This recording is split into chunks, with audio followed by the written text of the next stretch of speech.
नमस्कार. रामकृष्ण हरी. कशी तयारी चालू आहे? तुमच्या समोर आहे. लोकांचा काय प्रतिसाद? आता मी सांगण्यापेक्षा तुम्ही बघताय लोकांचा प्रतिसाद. आता गर्दी तर मोठी आहे, परंतु आता काय भाषणाचं काय ठरवलंय का, काय बोलायचंय वगैरे? भाषण असं ठरवून तर साहेब होत नाही. जे समोर महिला दिसतात किंवा मग काही काही माणसं दिसतात, त्यांच्या काही समस्या लक्षात येतात, त्या हिशोबाने मग ते सुचलं जातं आणि त्या पद्धतीने बोललं जातं. जनता तुम्हाला स्वीकारेल असं वाटतंय? नक्कीच. बाकीचे उमेदवार आहेत त्यांची काय कशी परिस्थिती दिसते? तुम्ही पण आता तुम्ही निवडणूक लढवता, समोरची ताकद आजमावत असाल ना? कसं आहे, माझं उद्दिष्ट एक आहे की आपल्याला झेडपीमध्ये जायचं आहे, सर्वसामान्य गरीब जनतेसाठी जायचं आहे. परंतु दुसऱ्याची कोणती रेस छोटी न करता आपण त्यांच्यापेक्षा किती कामाचे आहोत, आपली रेस कशी मोठी करता येईल या गोष्टीकडे आपण लक्ष देऊन तीच गोष्ट फोकस करून तीच लोकांसमोर ठेवायची. आता तुम्ही याच्यामध्ये पण आहे, तुमच्या कुलस्वामी बँकेत पण तुम्ही संचालक आहात, अजून याच्यामध्ये बाजार समिती संचालक आहात. एवढे पद आहे तरी तुम्हाला झेडपीला जायचे? काय आहे, कुलस्वामीच्या माध्यमातून आपण ह्या जनसेवेचा प्रारंभ केला, मजा आली, रमलं मन त्याच्यामध्ये. त्याच्यानंतर बाजार समितीमध्ये अपघाताने निवडणूक लढायला लागली. त्यांनी म्हणजे इथल्या नियोजित उमेदवाराने ऐनवेळी माघार घेतली.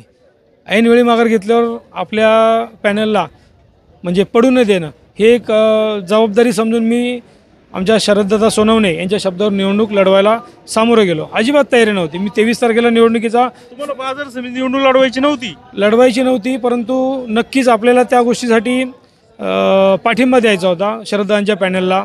परंतु अपघाताने इथला जो उमेदवार होता नियोजित, ज्याने ऐन वेळेस माघार घेतली, मतदारसंघ उघडा पडू नये, दादांचा पॅनल उघडा पडू नये किंवा मग दादांच्या विचारातलं जे बाजार समितीचं स्वप्न आहे ते पूर्ण करावं, ह्या उद्देशानं मग नेटाने कामाला लागलो आणि निवडणूक लढलो.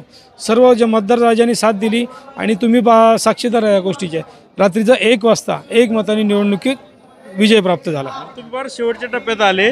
मला सांगा, आता मी तुम्हाला अजून राजकीय प्रश्न विचारतो, तर नियोजित कोण होतं?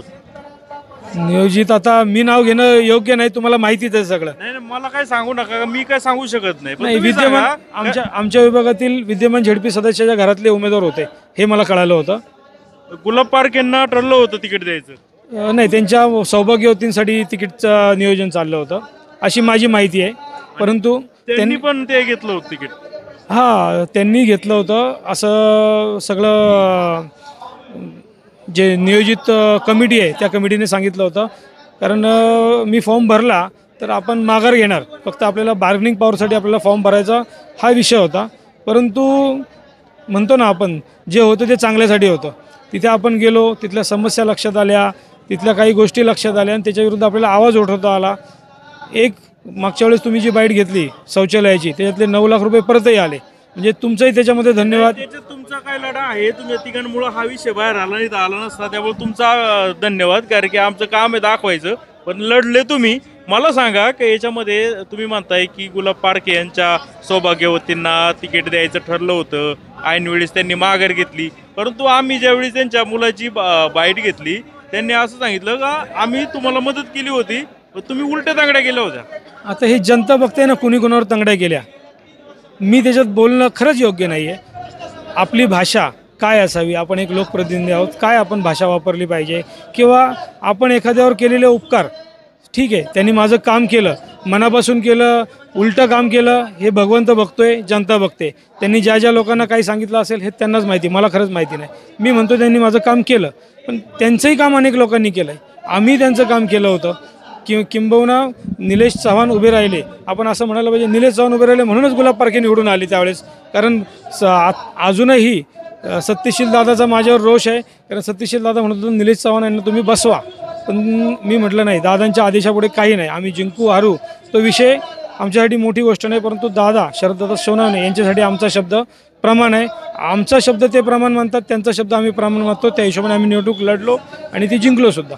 मला आता वेगळा प्रश्न विचारायचा आहे. पाठीमागं तुमचा बॅनर लावला इकडे कार्यक्रमाचा, त्याच्यामध्ये निलेश चव्हाणांचा फोटो आहे आणि इथं ज्या जेडपीसाठी इच्छुक आहे संध्या भगत, त्यांचाही तुम्ही फोटो लावलाय. यातून काय अर्थ घ्यायचा? ते आमच्या पक्षाचे सक्रिय सदस्य आहेत ना, त्याच्यामुळे त्यांचा फोटो लावणं हे क्रमप्राप्त आहे.